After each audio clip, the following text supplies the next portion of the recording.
지금부터 사랑과 기도로 만들어가는 생명 있는 방송 CHB 크리스찬 헤럴드 방송을 시작합니다. 매일 새벽 4시, 매일 밤 11시 하루의 시작과 마무리를 함께하는 CHB 크리스찬 헤럴드 방송은 크리스찬 헤럴드 신문과 가장 인기 있는 기독교 정보를 담고 있는 www.christianherald.com과 함께 오늘도 성실하게 여러분 곁에 함께할 것입니다. 하나님께서 선물로 주시는 오늘 하루를 CHB 크리스찬 헤럴드 방송과 함께 소망으로 열면서 오늘도 하나님을 섬기며 영혼을 사랑하는 복된 하루가 되시기를 바랍니다.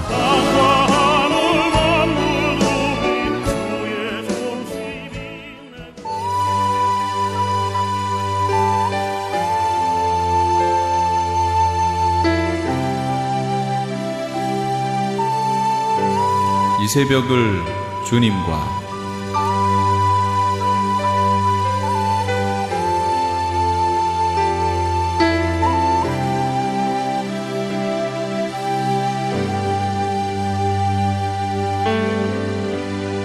AM 1650을 통해 남가주 전역에서, AM 1540을 통해 하와이에서, 그리고 인터넷을 통해 전 세계에서 듣고 계시는 이 새벽을 주님과 애청자 여러분, 밤새 평안하셨습니까? 이 새벽을 주님과의 정영철 인사드립니다.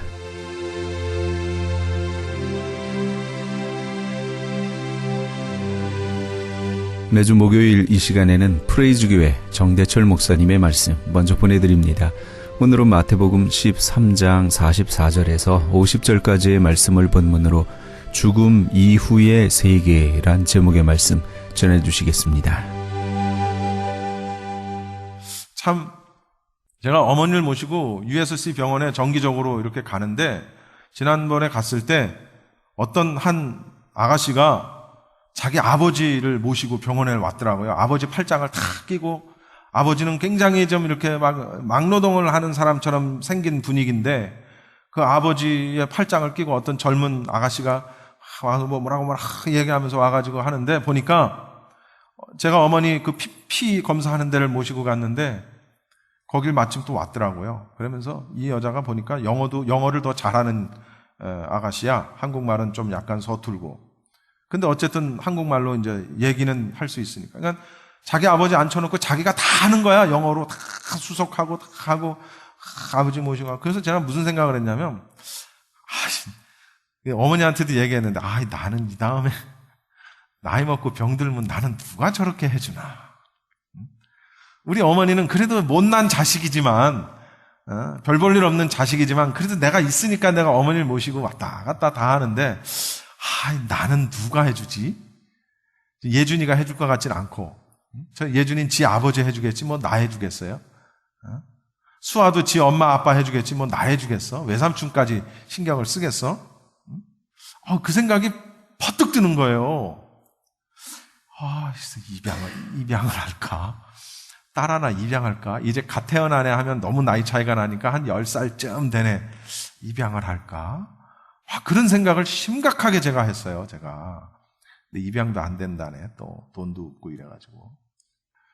부모님 살아계실 때 잘 하십시오. 돌아가시고 난 다음엔 그 앞에 제사상 아무리 뻑적지근하게 차려봐야 아무 소용없어요. 아무 소용없어요. 죽음 이후에는 우리에게 어떤 세계가 우리를 기다리고 있을까? 오늘 말씀의 포인트는 이겁니다. 오늘 말씀 본문에 있는 얘기예요. 오늘 성경에서는 죽음 이후의 세계, 천국에 대해서 3가지 비유를 통해서 예수님이 말씀하신 그런 내용입니다. 물론 그 앞전에 천국에 대한 이야기가 나오지만, 믿는 우리가 갈 사후 세계, 그 천국에 대해서 예수님이 3가지 비유를 통해서 오늘 우리에게 이제 말씀을 하십니다. 첫 번째, 44절에 보시면 천국은 마치 밭에 감추인 보화와 같으니. 천국은 뭐와 같다고요? 밭에 감추인 보화와 같다. 그냥 보화와 같으니 해도 되는데, 사실상 보화는 다 보화지, 뭐 어떤 보화는 뭐 더 뛰어나고 어떤 보화는 뭐 덜 뛰어납니까? 보화는 다 보화지. 근데 왜 굳이 밭에 감추인 보화라고 이렇게 얘기를 했을까?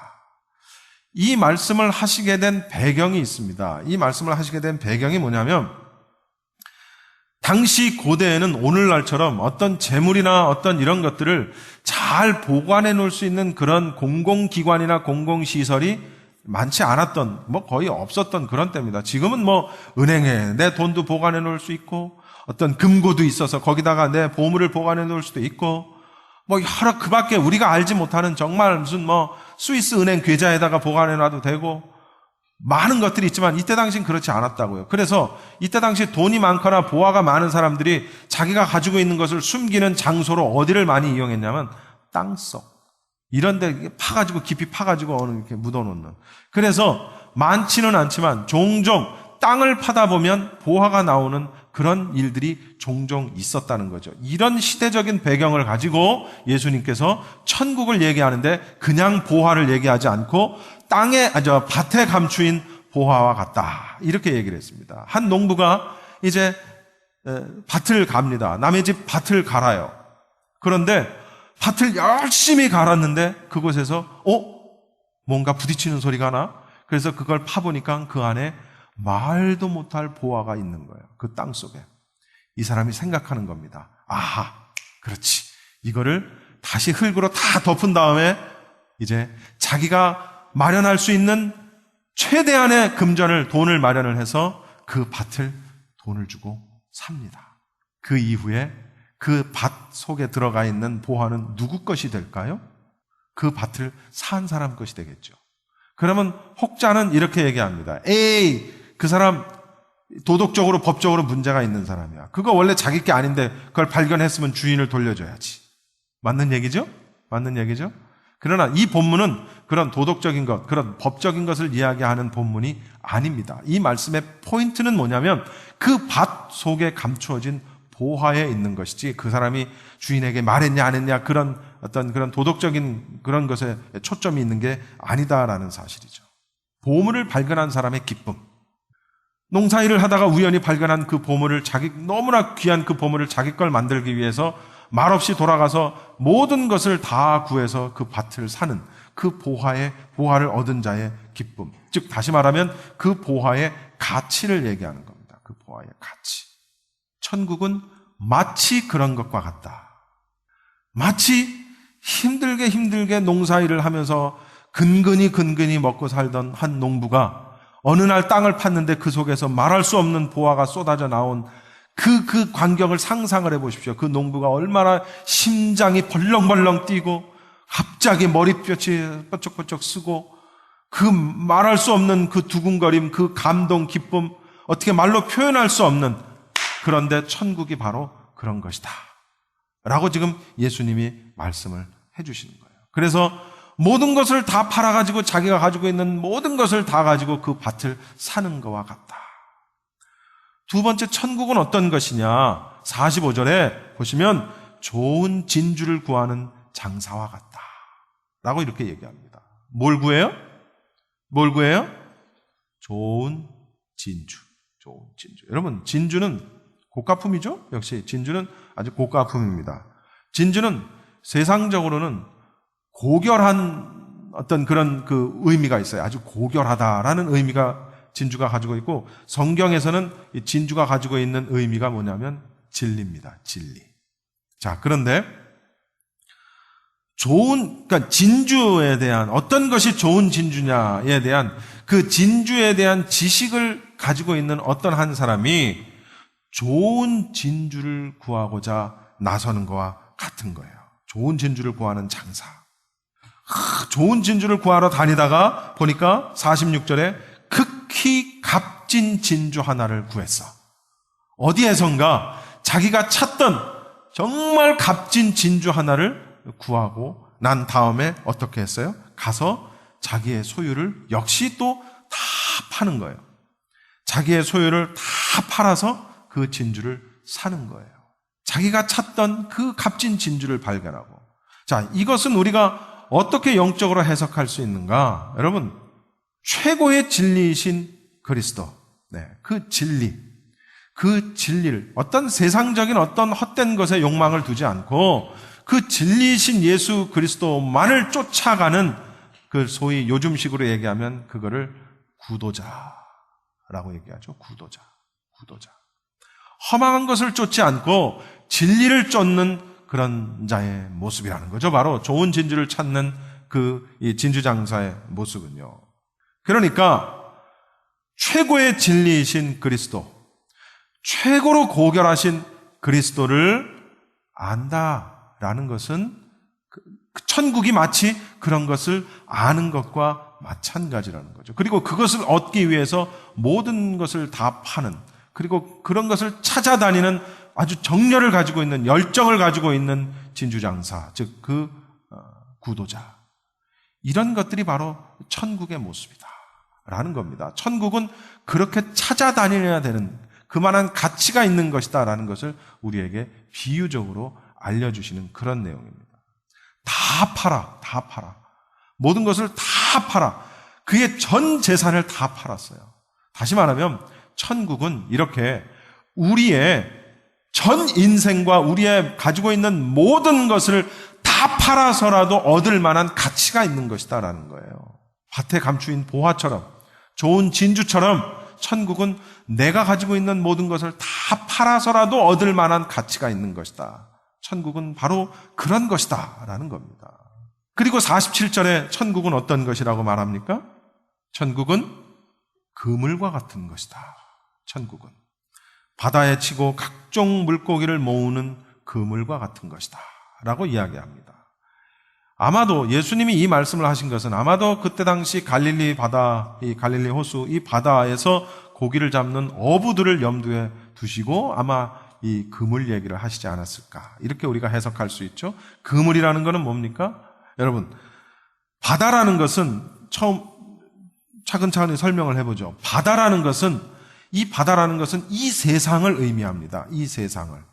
그리고 각종 물고기라는 것은 이 바다라는 세상 속에 살고 있는 각종 사람들, 인종이 다르고 피부색이 다르고 민족이 다르고 사회가 다르고 계층이 다르고 온갖 종류의 많은 사람들이 살고 있는 이 세상, 바다에 살고 있는 이 세상, 그것이 각종 물고기예요. 근데 그 각종 물고기를 걷어들이는 게 뭐라고요? 그물. 그물은 뭘까요, 그러면? 그물이 상징하는 것은 교회다, 교회. 그물이 상징하는 것은 교회입니다. 세상에 사는 사람들을, 선악간의 모든 종류의 사람들, 의인이든 악인이든 이 사람들이 함께 공존하고 있는데, 근데 그 사람들을 그물을 쳐서 그렇게 잡아요. 그래서 48절에 그 각종 물고기들이 그물에 가득하게 찹니다. 그랬더니 그 가득 찬 그물을 물가로 끌어내서 앉아가지고 좋은 물고기는 그릇에 담고 좋지 않은 물고기는 갖다 내어버린다. 이게 48절에 나온 말씀이에요. 그물에 가득 찼어요. 사람들이. 뭡니까? 이제 세상의 종말을 얘기하는 거죠. 세상의 심판의 때, 교회의 복음 사역이 완성된 그때, 그물에 가득할 때, 그물에 가득하고 난 다음엔 그 그물을 물가로 데리고 나와요. 끌고 나와요. 좋은 물고기와 나쁜 물고기를 구별하는 장소가 되겠죠. 물가로. 영적으로 얘기하자면은 이것은 바로 종말의 때의 심판의 장소다. 우리가 이렇게 우리가 분석을 할 수 있습니다. 그래서 어떤 것은 그릇에 담고 버리고, 어부의 작업이죠. 어부가 하는 작업이죠. 즉 다시 말하면 선악을 분별하시는 최후의 심판의 장면을 그리고 있다. 좋은 것은 그릇에 담고 나쁜 것은 버리고. 이거 어디서 많이 듣던 얘기인데 뭐죠? 이거 우리 농사로 얘기하면 뭡니까? 그렇죠. 알곡은 모아 곡간에 들이고 쭉정이는 어떻게 해요? 버리는 거예요. 알곡과 쭉정이, 좋은 물고기, 나쁜 물고기 같은 의미입니다. 그런데 알곡과 쭉정이도 예수님이 뭐라고 말씀하세요? 가라지, 쭉정이 골라내지 마라. 언제까지? 추수 때까지. 골라내지 마라. 왜? 괜히 쭉정이, 가라지 뽑아내려다가 알곡까지도 잘못하면 상한다.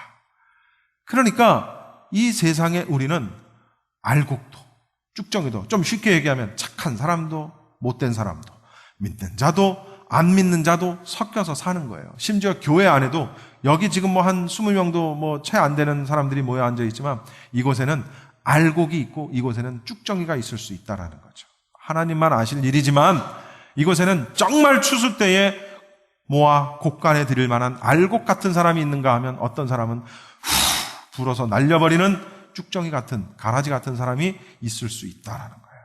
오늘 본문에 비교하면 좋은 물고기는 그릇에 담고 나쁜 물고기는 내어버릴 만한 사람이 이 안에 있을 수 있다라는 사실입니다. 이 사실을 우리가 절대로 간과해서는 안 된다는 거죠. 저부터 시작해서 여러분 모두 이걸 심각하게 우리가 상황을 판단할 수 있어야 된다라는 얘기입니다.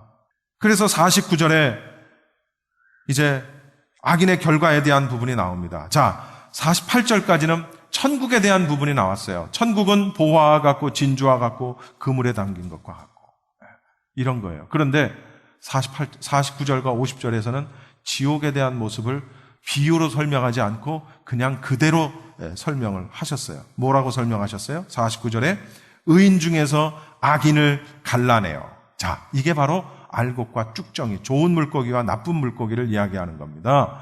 의인 중에서 악인을 갈라내어라라는 말의 그 원어적인 의미는 뭐냐면 뭐뭐로부터 완전히 분리되다, 뭐뭐로부터 완전히 끌어내다, 갈라내다, 완전히 분리시키다, 이 원어적인 의미입니다. 다시는 함께하지 못하도록 분리시켜내다, 그런 의미를 가지고 있는 거예요. 그러니까 의인과 악인, 즉 믿는 자와 믿지 아니하는 자를 완벽하게 분리한다, 그런 의미를 가지고 있다라는 거죠. 그렇게 해서 분리해서 의인은 천국에 드리고 그 다음에 악인은 어떻게 해요? 50절. 어디에? 풀무불에 던져 넣겠다. 거기서 울며 이를 갈리라. 풀무불 뭔지 아시죠? 풀무불. 여기 풀무불 모르시는 분. 풀무불이 예준이를 위해서 설명할게요. 풀무불이 뭐냐면 도자기나 그릇을 만들고 나면 나중에 맨 마지막에 하는 게 뭐예요? 불 속에 집어넣고 그거 굽죠? 그게 풀무불이에요. 그게 이렇게 불이 우리가 흔히 이야기하는 가스불이나 무슨 성냥불이나 이런 불하고는 차원이 다른 거예요. 1000도 이상 올라가는 엄청난 화력의 불. 그런데 그걸 풀무라고 그래요. 근데 그 불이 더 잘 붙게 하기 위해서 막 우리가 아궁이에서 부채질해서 불 잘 붙게 하듯이 막 그걸 한단 말이에요. 그걸 풀무질 한다라고 얘기하는 겁니다. 그거를. 풀무불로 지옥의 뜨거움을 풀무불로 비교를 했어요. 풀무불은 우리가 이렇게 흔히 일상생활에서 접하고 있는 불과는 차원이 다른 불이란 말이에요. 어마어마하게 뜨거운 불이 풀무불인데 지옥을 풀무불로 비교를 했어요. 지옥의 형벌. 그러니까 풀무불은 그렇게 도자기나 그릇을 만드는 도구로도 사용이 되지만 지옥의 형벌을 이야기하는 그런 어떤 그 형용사적인 그런 의미로도 이 풀무불이라는 것이 사용이 된다. 그런데 여기서 놀라운 사실 하나는요. 다니엘과 세 친구가 있습니다. 사드락과 메삭과 아벳느고라는 그 구약의 다니엘의 친구들이 있습니다. 이 사람들이 여호와 하나님을 믿음으로 말미암아 그분을 경배하는 것을 포기하지 않음으로 말미암아 하나님을 믿는 것을 포기하지 않음으로 말미암아 느부갓네살 왕으로부터 어떤 형벌을 받습니까? 풀무불에 던져지는 형벌을 받아요. 그런데 결과가 뭐였죠? 풀무불 속에서 그들이 머리카락 하나도 옷깃 하나도 타지 않고 그들이 건져냄을 받습니다. 무슨 얘기입니까? 그 뜨거운 그 풀무불 지옥의 형벌에도 불구하고 믿는 자들에게는 아무 소용이 없다는 거예요. 아무 소용이 없다는 거예요. 오늘 이 예수님께서 말씀하신 이 세 가지 비유와 지옥에 대한 비유, 이것이 바로 여러분 죽음 이후엔 뭐가 있을까? 죽은 다음에는 저 세상에는 뭐가 있지? 우리는 다시 태어날 수 있을까? 다음 생에 만나면 어쩌고 저쩌고 이런 시덥지 않은 얘기를 할 필요가 없다는 거예요. 죽음 이후에는 천국 혹은 지옥, 심판만이 우리에게 존재할 뿐이다 라는 사실을 우리가 믿으셔야 됩니다. 아멘입니까? 말씀을 이제 접겠습니다. 여기서 우리가 얻어야 할 세 가지 교훈이 있다면, 첫째, 하나님의 나라는, 즉 다시 말하면 천국은 내 삶의 전체를 드리고 내 삶의 전체를 희생해도 좋을 만큼, 내가 가진 모든 것을 다 드려도 좋을 만큼 영원한 가치가 있다. 어마어마한 가치가 있는 것이 바로 천국이다. 아멘입니까? 천국은 그런 것이다. 따라서 아무리 세상 사람들이 비웃을지라도 하나님의 나라를 위해서, 적어도 믿는 사람이라면 하나님의 나라를 위해서 온전히 사명을 감당하고 충성을 다하는 자세를 가져야 된다는 거죠. 십자가의 도는 믿는 우리에게는 구원에 이르는 하나님의 능력인데 믿지 아니하는 자에게는 십자가의 도는 뭡니까? 미련한 것이라고 그랬어요. 미련한 것. 보세요. 볼품없는 밭, 어느 날 갑자기 밭 농사를 하다 말고는 이 사람이 가더니 자신의 전 재산과 모든 것을 다 동원해서, 심지어 누구한테 가서 돈을 꾸기도 해. 모든 것을 다 동원해가지고 보잘것없는 밭을 사요. 그걸 어떤 사람이 보고 뭐라 그럴까? 저 이상한 사람 아니야? 왜 저렇게 미련한 짓을 하지? 저 밭이 저 많은 돈을 주고 가질 만큼의 가치가 있을까? 사람들이 얘기하는 겁니다. 저 사람 아무래도 좀 이렇게 된 것 같은데? 너무 힘들게 일하다 보니까? 그런데 그들은 몰라. 이 사람만 알아. 뭘 알아? 그 밭 안에 속에는 말할 수 없는 보화가 있는 걸 나만 아는 거야, 나만. 남들은 몰라. 그러니까 남들은 나한테 비웃어. 저 바보, 저걸 왜 저 돈을 주고 하지? 비웃는 거야. 근데 나는 아는 거야. 나는 괜히 웃음이 나는 거지. 저 밭 속에 내가 보화가 있는 걸 나는 안다. 십자가? 믿는 우리에게는 그래, 우리를 구원시켜주는 하나님의 능력이지. 저 십자가에 달리신 예수님을 믿으면 우리가 천국에 갈 수 있지. 라고 우리가 막 감격하고 막 어쩔 줄을 몰라 하는데, 그걸 모르는 자들에게는 십자가? So what? 이렇게 되는 거예요. 미련한 거예요, 미련한 거. 천국은 내가 가진 모든 것을 다 드려도 아깝지 않고 얻을 만한 가치가 있는 것이다 라는 사실을 우리가 알아야 됩니다. 그리고 천국은 이제 우리가 여기 살면서 이제 장차 예수님께서 심판의 주로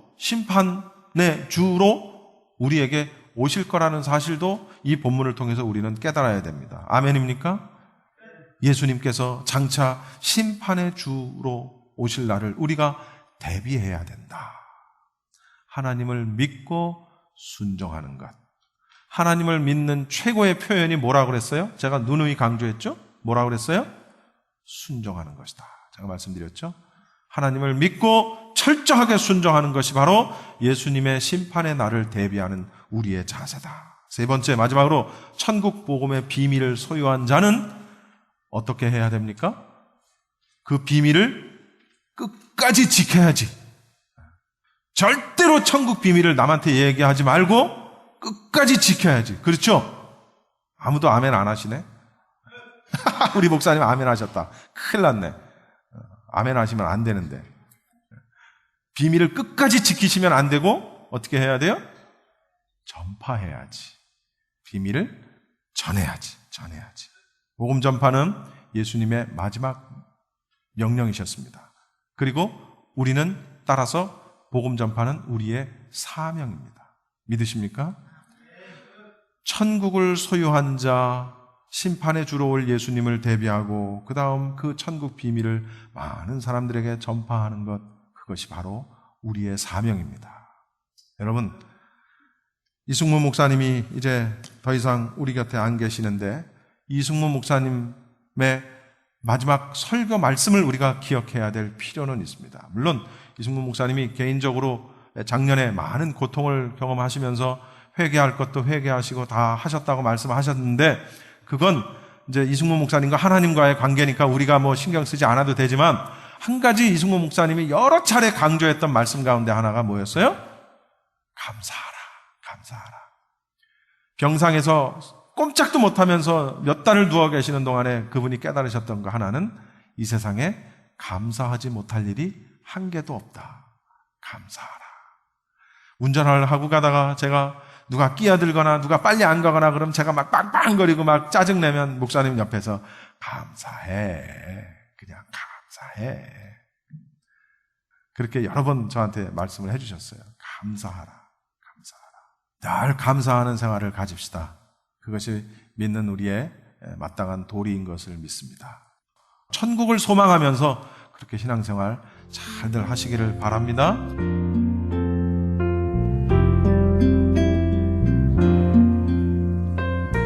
지금까지 프레이즈교회 정대철 목사님께서 죽음 이후의 세계란 제목의 말씀 전해주셨습니다. 프레이즈교회는 한인타운 인근 피코와 켄모어가 만나는 곳에 위치하고 있습니다. 신앙상담이나 교회에 대해서 좀 더 자세히 알기 원하시는 분은 전화 213-700-9833 213-700-9833 프레이즈교회로 연락주시기 바랍니다.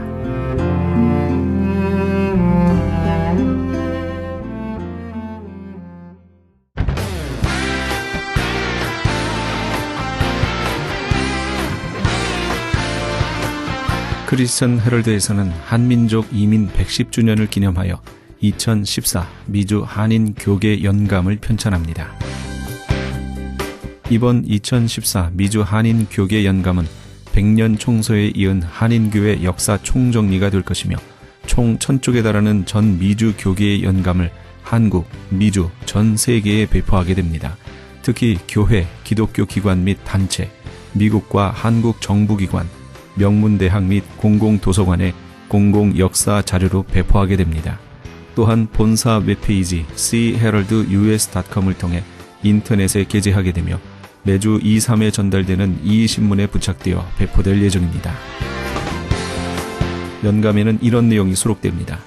미주 전 지역의 지역별 및 교단별 한인교회 주소로 목회자, 신학자, 기관 대표, 평신도 지도자 등 수천 명의 이름, 이민교회 중 역사성과 선교, 성장, 연합운동, 2세 사역에 뛰어난 300대 교회 연역과 화보 및 소개, 각 지역별 추천이나 후원받은 100여 개 단체와 교회 소개, 교단, 교협, 교계단체의 연협, 한국 교계의 대표적 기관 및 교단, 교회 소개 등이 수록되어 다음 세대까지 이어져 보존될 연도별 역사 기록이 될 것입니다. 지난 2005년에 편찬 발간된 한인 이민 100년사에 이어 본사 창간 36주년과 한인 이민 110주년 기념 사업으로 편찬 진행 중인 2014 미주 한인 교계 연감은 전 미주 지역에서 한인 이민 공동체가 이끌어온 역사를 짚어보며 하나님의 섭리와 축복에 감사하며 이민 교회의 미래를 소망하는 역사의 기록이 될 것입니다. 이번 2014 미주 한인 교계 연감 편찬에 함께하기를 소망하시는 교회나 단체는 크리스찬 헤럴드 213-353-0777 213지역 353-0777번으로 문의해 주시기 바랍니다. 지금 여러분께서는 AM 1650과 인터넷을 통해 미 전역과 전 세계에서 하와이에서는 AM 1540으로 방송되는 크리스찬 헤럴드의 이 새벽을 주님과 일부 함께하고 계십니다. 방송시간과 설교 편성표는 크리스찬 헤럴드 홈페이지 cheraldus.com에서 확인하실 수 있습니다. 계속해서 헌츠빌 침례교회 지준호 목사님의 말씀 보내드립니다. 오늘은 디모데 후서 4장 9절에서 18절까지의 말씀을 본문으로 주님은 우리 영혼을 강건케 하십니다. 란 제목의 말씀 전해주시겠습니다. 네, 여러분들 지난 목요일 김연아 선수의 스케이팅 경기 보셨습니까? 못 보셨어요? 못 보신 분들에 대해서 조금 설명드릴게요. 저도 사실 못 봤는데 신문만 봤어요. 이 김연아 선수보다 먼저 러시아의 소트니코바라는 선수가 연기를 했는데 몇 점이 나왔냐면은 149.68이라는 점수가 나왔어요. 149.68. 그러니까 김연아 선수는 이제 맨 마지막에 했는데요. 맨 마지막에 김연아 선수는 소트니코바 선수보다 점수를 더 받아야지 금메달을 따는 거예요. 그러니까 이제 사실 김연아 선수가 맨 마지막에 나가 얼마나 긴장이 됐겠어요. 그죠? 또 그리고 김연아를 사랑하는 모든 사람들도 무척 긴장을 하면서 혹시 넘어지면 어떻게 할까 조마조마 해가지고 다 봤단 말이에요. 그런데 연기가 다 끝났는데 실수를 하나도 하지 않고 완벽하게 해낸 거예요.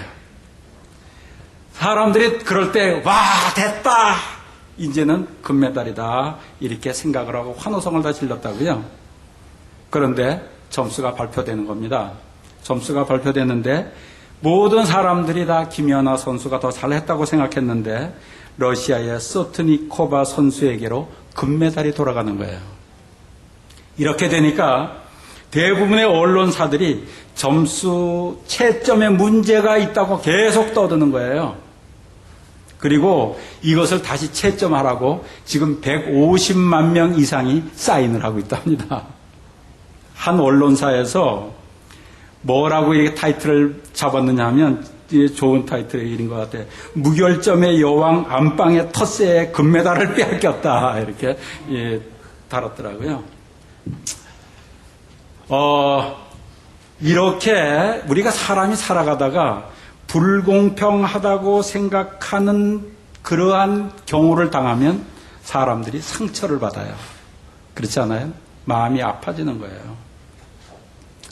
제가 왜 이 말씀을 드리냐면 이 세상에는 여러분들 살아가면서 상처를 무척 많이 받고 살 거라고요. 그렇죠? 상처 한 번도 안 받아보신 분 계세요? 상처가 이렇게 불공평한 것만 나오는 것이 아니고 사람하고 사람 사이에 소통이 잘 되어야 상처가 없는데 사람과 사람 사이에 소통이 안 되는 거예요. 어떤 사람들하고 이렇게 대화를 하다 보면 또 내가 그럴지도 몰라요. 자기만 옳다고 우겨대고 남의 이야기는 전혀 들으려고 그러질 않아요. 근데 또 생각을 이렇게 대화를 쭉 해오다 보면 생각이 짧아. 하나는 아는데 둘은 몰라. 교회의 한 문제는 아는데 전체의 문제는 볼 줄 몰라. 그럼에도 불구하고 잘 모르면도 불구하고 자기가 원하는 대로만 또 막 하려고 하는 사람들이 있어요. 이렇게 되면 어떻게 됩니까? 마음에 상처가 생기잖아요, 여러분. 이렇게 소통이 안 되는 인간관계 가운데 살면서 상처도 받지만 이렇게 되면 점점 외로움에 빠지게 됩니다. 이래서 이런 말도 있어요. 외로움이라는 것이 혼자 있을 때 겪는 외로움보다도 둘이 같이 한 이불 속에 자면서도 대화가 안 될 때 더 외로워진다는 거예요. 그럴 때 외로워지고 상처가 된다는 거예요. 때로는 나에 대하여 잘 알지도 못하면서 사람들이 나에 대해서 이러쿵 저러쿵 평가하고 판단하는 정죄의 소리를 들으면 상처가 돼요. 그죠? 그래서 여러분, 가십은 하나님처럼 되는 죄이기도 하고 사람에게 상처를 주는 죄가 됩니다. 중범죄입니다. 중범죄. 사람들이 정확하게 알지도 못하고 이 사람이 이렇다 이렇다 뭐 이렇게 막 얘기를 해요. 때로는 상대의 인격을 무시하면서 예의 없는 말을 할 때도 있더라고요. 사람들이. 그럴 때 여러분 상처받지 않습니까? 그리고 또 사람들이 나를 다른 사람과 비교하면서 얘기할 때도 있어요. 제가 제일 상처받을 때가 언제냐면 다른 어떤 이동원 목사님은 이렇게 하는데 왜 나는 그렇게 하느냐 뭐 그러면서 뭐 막 다른 사람과 비교해가지고 나를 자꾸 얘기를 해요. 나는 나예요. 이 세상에 유일하게 있는 존재가 나예요. 하나님께서 나에게 주신 성격이 있고 내가 잘하는 것이 있고 내가 못하는 것이 있어요. 그런데 사람들이 자꾸 다른 사람하고 비교하면서 그 사람처럼 되게 하려고 얘기할 때가 있어요. 여러분들 이런 상처, 비교하면서 상처받는 곳이 어딘지 아십니까? 가정이에요. 자녀들이 상처 많이 받는가 여러분들 아세요? 자녀들에게 이런 얘기 하잖아요. 개똥이는, 저 옆집에 개똥이는 공부를 잘하는데 너는 뭐야? 이러한 이야기를 자꾸만 자녀들이 들으면 자녀들은 상처투성이가 되어버린다고요. 세상 살아가면서 어떨 때는 얌체 같은 사람을 만나기도 하잖아요. 자기는 스스로 희생 하나도 하지 않고 수고한 일을 하지 않으면서 좋은 열매만 따먹으려고 그러는 사람들도 세상엔 많아요. 이럴 때 상처받지 않아요? 우리가 이 세상을 살아가면서 이런 상처를 많이 받으면 받을수록 하나님이 나에게 주신 은사를 마음껏 발휘할 마음이 점점 없어져요. 의욕이 떨어져요. 행복도 떨어지고요. 살아갈 용기가 없어져요. 사람이 싫어지기도 해요. 그래서 사람을 만나 대화를 해도 자연스럽게 말하고 행동하지 못하고 부자연스러워져요. 그리고 이렇게 상처를 많이 받으면 받을수록 세상을 부정적으로 봐요. 세상의 모든 문제들은요, 모든 것은 좋은 점도 있고 나쁜 점도 있어요. 그런데 어떤 사람들은 나쁜 점 먼저 보는 사람들이 있어요. 상처 많은 사람들의 모습이에요. 그러니까 사람들 모이는 데 가면 상처를 많이 받으니까 사람들 많이 모이는 데 안 오려고 그러는 사람들도 많아요. 제가 이렇게 사람들 전도하려고, 사람들 어떻게 하면 교회 나오게 이렇게 하려고 하다 보면 사람들이 교회 나오면 상처받으니까 안 나오려고 그러는 사람들이 너무 많아요. 이러한 사람들, 그래서 피하고 살아가는 사람들, 이런 사람들에게 또 어떤 현상이 생기느냐 하면은요, 중독증이 생깁니다. 중독증. 알코올 중독, 일 중독, 스포츠 중독, 어떤 사람들은 담배 중독, 컴퓨터 중독, 포르노 중독. 예. 그 사람들을, 중독된 사람들을 가만히 뒤에 분석을 해보면 상처가 많은 사람들이에요. 오늘 본문의 말씀 속에 사도 바울도 상처를 많이 받습니다. 순수하게 복음을 증거하려고 했는데 복음을 증거하고 전도하는 데 관심이 없고 자기의 이름을 내려고 하는데 열중하는 사람도 있더라는 거예요. 그러다 자기 이름이 나지 않을 것 같으니까 자기가 열심히 하던 거 다 팽겨쳐버리고 그냥 나가버리는 사람들도 있더라는 거예요. 그래서 사도 바울이 아픈 마음을 표현하잖아요. 오늘 대만은 이 세상을 사랑하여 나를 버리고 데살로니가로 갔고, 책임을 안 지고 가는 것은 그래도 괜찮아요. 자기 마음대로 안 되니까 사도 바울이 전도하는 것을 또 방해하는 사람들이 또 있더라는 거예요. 그래서 사도 바울이 디모데에게 이런 얘기를 합니다. 구리 장색 알렉산더가 내게 해를 많이 보였음에 주께서 그 행한 대로 저에게 갚으시리니 너도 저를 주의하라. 저가 우리 말을 심히 대적하였느니라. 사도 바울이 전도하면서 복음을 증거하면서 상처를 받아요. 저는 이러한 질문을 했습니다. 이 말씀을 읽으면서 하나님, 왜 세상을 상처받지 않도록 좀 만들어 놓으시지 이렇게 상처투성이 속에서 살도록 만들어 놓으셨습니까? 모든 사람들이 가만히 얘기하면 상처투성이에요. 상처투성이. 또 나쁜 사람들은 상처를 많이 받도록 하시고 열심히 하나님을 위해서 순수하고 깨끗한 사람들은 상처를 받지 않도록 만들어 놓으시지, 열심히 일하는 사람들이 상처를 더 받는 것이 이 세상 아닙니까? 하나님. 그렇지 않아요? 그런데 하나님께서 이렇게 상처받는 세상에서 살도록 하시면서 하나님께서 다시 상처를 치료하시면서 우리들을 하나님의 사랑의 품으로 인도하시고 우리들이 몰랐던 지혜의 세계로 인도하시는 하나님의 오묘한 사랑을 여러분 아십니까? 이해되세요? 상처 많은 세상에 살게 하시면서 그 상처를 하나님께서 치료해 주세요. 치료해 주시고 치료받게 하시고 사랑을 느끼게 하시고 몰랐던 세계에 눈뜨게 하시는 거예요. 이게 하나님이에요. 그래서 상처받은 사람들이 하나님 품 안에서 상처를 치료받으면서 보지 못했던 나 자신을 봐갑니다. 이해하지 못했던 인간에 대해서 더 이해를 많이 하게 되고요. 하나님의 사랑의 손길을 점점 더 경험하게 되더라는 거예요. 이렇게 보지 못했던 세계에 눈뜨게 되면서 자기가 상처받은 것도 보지만 자기가 상처 준 것도 보는 사람들이 생기더라는 거예요. 그리고 이것을 이해하면서 상처받은 사람이 많은데 상처 준 사람은 별로 없는 이유를 알게 되겠더라고요. 제가 많은 사람들하고 얘기를 해보면요, 상처받은 사람들은 많은데 상처 준 사람들은 없어요. 별로 없어요. 그런데 하나님 앞에 나가서 상처를 치료받으면 받을수록 내가 상처 주는 사람인 것을 깨닫게 됩니다. 그렇게 되는 거예요. 우리들의 삶에 상처를 주시고 치료하시며 우리를 어떻게 해요? 성숙시켜 나가는 거예요. 아기가 어른 되게 만들어 가시는 거예요. 상처를 치료받기 위해 우리가 그래서 해야 되는 첫 번째 일이 뭡니까? 내 아픈 문제를 하나님 앞에 가지고 나가는 거예요. 이것이 기도에서 가장 중요한 기도입니다. 많은 사람들이 하나님 앞에 기도하라 그러면 달라는 기도만 자꾸 하려고 그래요. 달라는 기도보다 더 중요한 기도가 뭐예요? 내 마음의 아픔을 내놓는 거예요.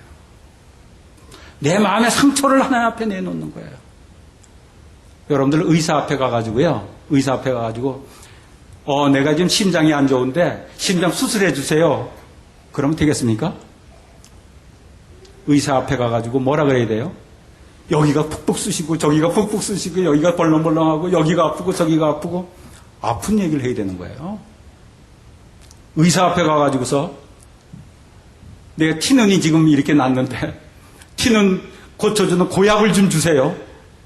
그럼 네가 의사해라 그러죠. 그죠? 여러분 신앙생활하면서 기도하면서 가장 중요한 것은 내가 하나님 앞에 내 아픔을 가지고 나가는 거예요. 이것을 잘 아는 사람이 성경에 있어요. 누굽니까? 다윗이에요. 다윗이 이런 기도를 합니다. 여호와여 나의 대적이 어찌 그리 많은지요. 일어나 나를 치는 자가 많소이다. 많은 사람이 있어 나를 가리켜 말하기를 저는 하나님께 도움을 얻지 못한다 하나이다. 그러면서 이런 기도를 해요. 저희 입에 신실함이 없고 저희 심중이 심히 약하여 저희 목구멍은 열린 무덤 같고 저희 혀로는 아첨 하나이다. 하나님이여 저희를 정죄하사 자기 꾀에 빠지게 하시고 그 많은 허물로 인하여 저희를 쫓아내소서. 저희가 주를 배역함이니이다. 아픈 얘기를 다 멋있게 기도 안 해요. 멋있게 나이스하게 기도 안 하고 아유 저놈 글쎄 입이 아주 신실함이 없고 막 이렇게 기도를 하는 거예요. 자기의 아픔을 내놓는 거예요. 그리고 다윗이 이런 기도도 해요. 내 하나님이여 내 하나님이여 어찌하여 나를 버리셨나이까? 어찌 나를 멀리하여 돕지 아니하옵시며 내 신음하는 소리를 듣지 아니하시나이까? 하나님이여 내가 낮에도 부르짖고 밤에도 잠잠치 아니하오나 응답지 아니하시나이다. 우리가 내가 어려움에 처했는데도 하나님을 불러도 하나님의 응답을 하나도 안 하시는 것 같아서 외로워지고 쓸쓸해질 때가 여러분 있지 않으세요? 하나님은 아무리 불러도 하나님의 응답 안 하십니까? 그래서 내가 마음이 아픕니다. 외로워집니다. 두려워집니다. 이런 기도를 다윗이 하고 있더라고요. 그런데 이상하게도요. 나의 진실한 상처, 나의 진짜 아픔을 하나님 앞에 다 내놓고 기도를 하면 먼저 뭐가 나오는지 아십니까? 눈물부터 나와요. 눈물이 나와요. 내 아픔을 하나님께 다 내놓고 기도했을 때 눈물이 나올 때 눈물이 치료의 약인 줄 믿으시는 여러분들 되시길 주님으로 축원하겠습니다. 눈물이 치료의 약이에요. 눈물이 나를 치료하시는 증거예요. 눈물이 내 진심을 하나님 앞에 얘기했다는 거예요. 이상하게 내 아픔을 주님 앞에 내놓고 이야기를 하면 하나님의 품이 느껴지는 거예요. 그래서 내 몸이 뜨거워지면서 내 아픔이 치료되는 거예요. 그러면서 가슴으로 들려오지는 음성이 있어요. 이상하게도 귀로는 안 들려지는데 가슴으로 내가 너 알아. 너의 아픔을 알아. 너의 외로움도 알아. 내가 너를 사랑하는지 얼마나 아는지 알아? 하나님의 사랑이 느껴지는 거예요. 이러한 시간을 가지게 되면 마음의 상처가 치료가 되는 거예요. 그리고 이렇게 기도를 하다 보면 나에게 상처 준 사람을 이해하는 마음이 또 들게 돼요. 그래. 저 인간이 나한테 상처는 줬지만 몰라서 무례하게 하는구나. 믿음이 없어서 저러는구나. 먹고 사는 것 때문에 저러는구나. 저 사람도 상처 많아서 저러는구나. 세상 살아가면서 친구들에게 왕따 당할까봐 저렇게 진실하지 못한 말과 행동을 하는구나. 이게 느껴지는 거예요. 이럴 때 나를 해하는 자들을 위하여서 다시 기도할 수 있는 힘을 성령께서 주시는 거 여러분 아십니까? 그럴 때 주님, 저들이 하는 것을 알지 못해서 그럽니다. 저들을 용서하여 주옵소서 하는 기도로 변화가 되는 거예요. 그런데 이렇게 불의를 행하는 자들이 이해가 되고 용서가 되면서 이들을 위하여 기도하면 나의 영혼은 신비하게 건강해지는 거예요. 건강해지는 거예요. 또 마음의 상처가 될 때 하나님 앞에 나가서 기도하다 보면 나의 잘못이 보일 때가 있어요. 나의 이기심이 보일 때가 있어요. 하나님 앞에 부끄러움이 보일 때가 있어요. 아, 내 마음이 좁아졌구나. 내 마음을 넓혀야지. 이럴 때 마음을 넓히면 상처도 치료되면서 하나님의 은혜를 또 경험하게 되는 거 아니겠습니까? 그리고 어떨 때는 마음의 상처를 입고 아프지만 어느 정도의 시간이 흐르면 살아계시는 하나님이 내 옆에서 일하시는 것을 경험할 때가 있어요. 여러분, 그 사도 바울이 하루는 빌립보에서 전도할 때입니다. 전도를 하고 있어요. 기도하는 곳에서 가다가 보니까 길거리에서 귀신 들린 소녀가 점을 치는 거예요. 남자들이 쭉 몰려 있어요. 둘러 있어요. 그러면서 놀리는 거예요. 그러면서 점을 치면서 동전 하나 던져주고, 그리고 무슨 말을 한마디 하면 까깔까깔 웃고 놀림거리가 되고 있는 거예요. 이것을 본 사도 바울이 고민을 합니다. 고쳐줄까 말까, 고쳐줄까 말까. 사도 바울은 알아요. 그 소녀를 고쳐주면 그 소녀의 주인이 돈을 못 버니까, 돈 들어오는 수입이 막히니까 틀림없이 사도 바울을 해야 할 것이라는 것을 알아요. 그래서 고민을 해요. 고쳐줄까 말까. 그래, 고민을 했다고 얘기를 해요. 그러다가 사도 바울이, 그래, 내가 어려움을 당해도 그 여인을 고쳐줘야지 하고 소녀를 고쳐줍니다. 그랬더니 예상했던 대로 일이 벌어지지 않아요? 그 주인이 와가지고서, 그 소녀의 주인이 와가지고 수입이 없어지니까 없는 말로 죄를 뒤집어 씌우는 거예요. 없는 말로. 아, 저 사도 바울 이 사람들 못된 사람들이에요. 이 사람들 성을 막 그냥 그 이상한 말을 막 퍼뜨리고 이상한 풍속을 막 퍼뜨리고 아주 나쁜 사람들이에요. 막 소문을 내는 거예요. 그러니까 또 그 돈 많은 사람한테 또 아부하는 사람들이 또 있더라고요. 이 사람들이 또 소리를 질러요. 맞아요, 맞아요. 저 사도 바울 저 친구들이 말이에요. 아주 이상한 소문 퍼뜨리고 뭐 그러더라고요. 이래가지고서 사도 바울은 감옥에 가서 실컷 두드려 맞고 감옥 속에 갇히게 되지 않습니까?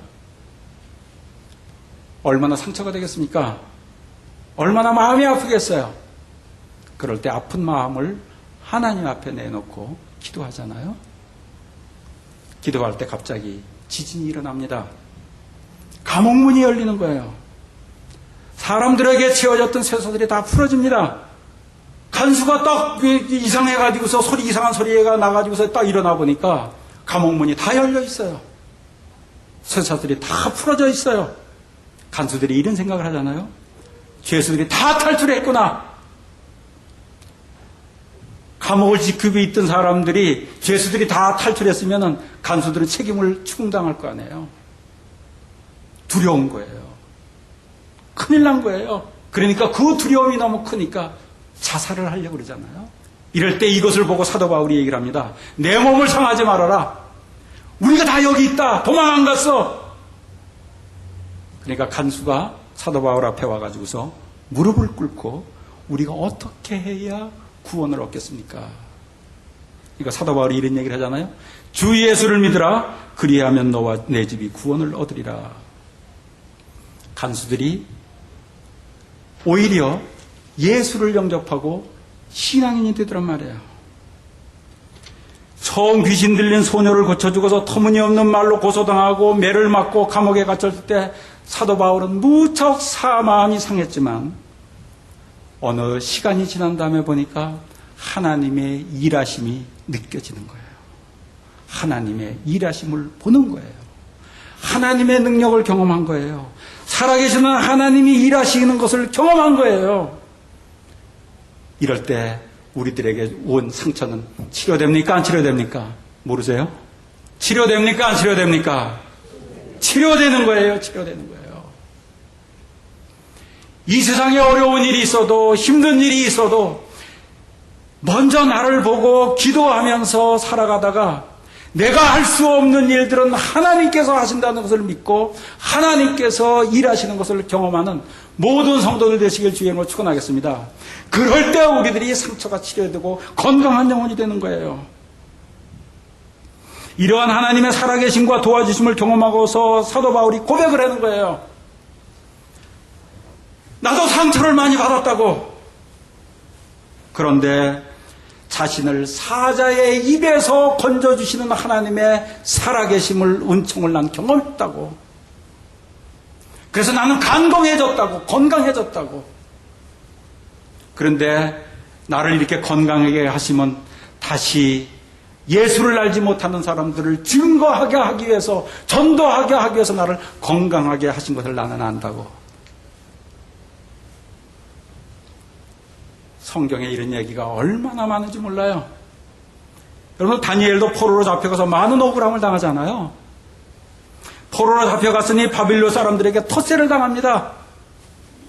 그래서 억울하게 사자굴에도 들어갑니다. 풀무불에도 들어갑니다. 반역하는 사람이라고 모함도 당합니다. 얼마나 상처를 많이 받는지 몰라요. 그래서 힘이 없어져 먹을 힘도 없고 말할 힘조차 없어진 다니엘에게 하나님께서 와서 입술을 만지시는 거예요. 몸을 만지시는 거예요. 그 말씀을 다니엘 10장 19절에서 이렇게 얘기를 하세요. 은총을 크게 받은 사람이여 두려워하지 말라. 평안하라. 강건하라. 그가 이같이 내게 말하며 내가 곧 힘이 나서 자기를 강건하게 하신 하나님께 말씀을 하는 거예요. 말씀하옵소서. 여러분, 우리들이 살아가면서 이 세상에 상처를 많이 받는 세상이에요. 상처 안 받으려고 노력하지 마시고, 상처 받고서 그럴 때 하나님 앞에 나가서 상처를 치료받는 성도들 되시길 주님으로 축원하겠습니다. 하나님 앞에 나가서 상처받은 것을 다 알아보세요. 억울한 일을 다 알아보세요. 눈물이 나며 하나님의 치료하심을, 하나님의 사랑하심을 경험하게 되실 것입니다. 그러면서 또 하나님이 나에게 들려주신 음성이 있을 거예요. 내가 보지 못했던 나의 모습도 보게 하시고, 다른 사람도 이해하게 하시고, 진실을 보게 하시는 은혜를 경험하게 될 거라고요. 그리고 어떨 때는 하나님께서 나와 함께 하시면서 능력의 손길로 살아계시는 하나님이 너를 사랑한다고 표현하는 그런 이상한 신비한 일들도 경험하게 될 거예요. 그런 것을 경험하면서 상처를 치유받고 건강한 모습으로 이 세상을 살아가는 우리 모두가 되시길 주님으로 축원하겠습니다. 하나님께서는 우리 영혼을 건강하기를 원하세요. 그리고 신나게 하나님께서 주신 은사를 마음껏 발휘하면서 대인관계를 원활하게 하면서, 그리고 복되고 능력 있는 삶을 살기를 원하세요. 건강한 영혼 되시는 헌치빌집 내교의 모든 성도들 되시길 주님으로 축원하겠습니다.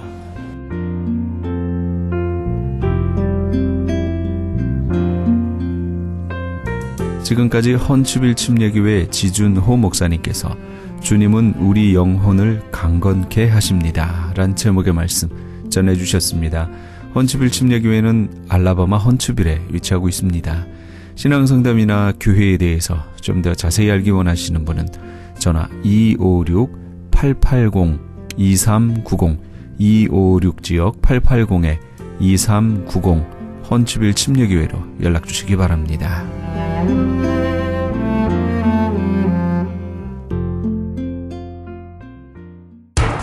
기적의 영양제 M3를 아십니까? 무슨 병에 걸렸던지 큰 효과를 준다는 그 신비한 기적의 영양제. 혈액에 영양을 공급하여 힘이 생기니까 피곤하지 않고 이제는 지팡이 없이 걸을 수 있다고 많은 분들이 간증을 합니다. 혈액 해독, 기력 회복, 뼈 골수 영양 공급, 심장, 뇌, 혈전 용해. 유태인 회사가 제조한 특수 영양제. M3. 혈액순환을 잘 되게 하는 최고급 영양제. M3. 크던 작던 아픈 곳이 있다면 M3.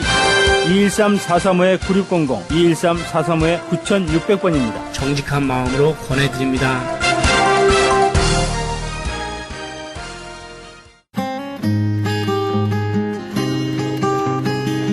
교계 게시판.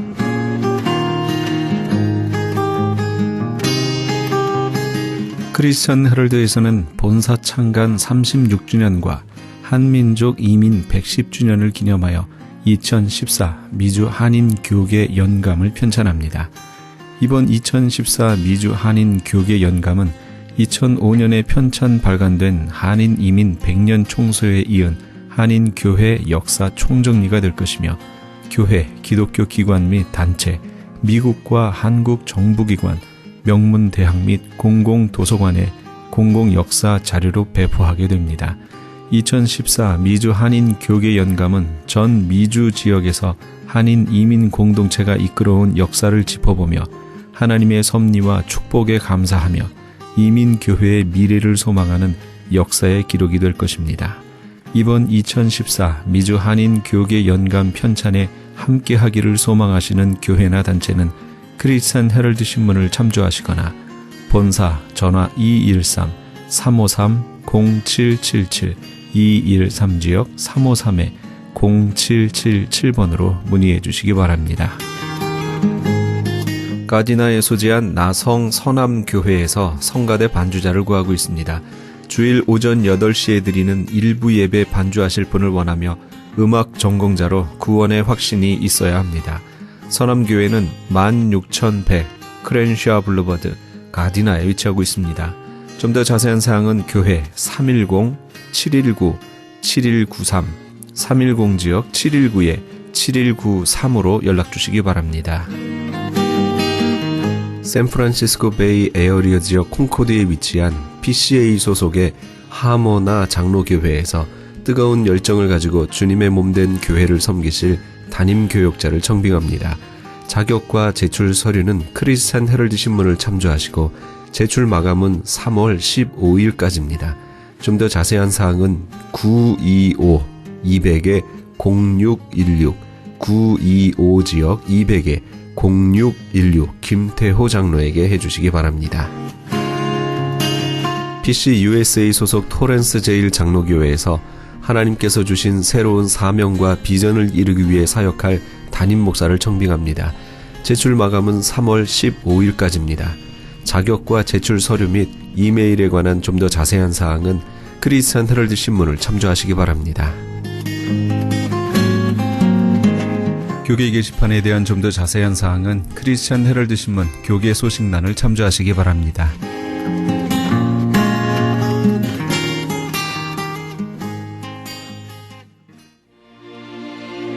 영화로신 주 성령 함께 하시면서 이 새벽을 주님과 1부 여기서 마칩니다.